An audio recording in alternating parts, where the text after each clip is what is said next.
হে সীমান্তের শকুন, এক্ষণে ছেড়ে খাও আমাকে। হে আটলান্টিকের ঈগল, শিগগিরই খুবলে খাও আমাকে। হে বৈকাল হ্রদের বাজ, আছড়ে কামড়ে ছিন্ন ভিন্ন করো আমাকে। আমার রক্ত রসে শুধু অসহায়ত্ব আর অভাব। কাগজের কামলারা তারে আদর করে মুদ্রাস্ফীতি ডাকে। ঋণের চাপে নীল হয়ে যাচ্ছে আমার অনুচক্রিকা। সংসার চালাতে অন্তরে হয় ইন্টারনাল ব্লিডিং। কি আশ্চর্য! তবুও আমি মরছি না। ওইদিকে দুজকের ভয়ে আত্মহত্যা করবারও সাহস পাই না আমি।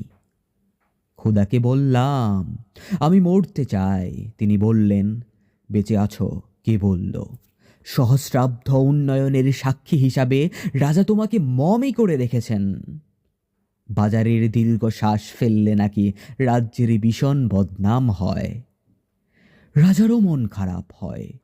কোতোয়ালরা ফরমান জারি করেছে আমাকে সারাক্ষণই হাসতে হবে, নইলে দেশি কুকুর বিদেশি মাগুরকে একবেলা ভালো মন্দ খাওয়ানো হবে আমার মাংস দিয়ে। নিত্যদিনের ভয়লারের ভুঁড়ি নাকি ওদের ভাল লাগে না।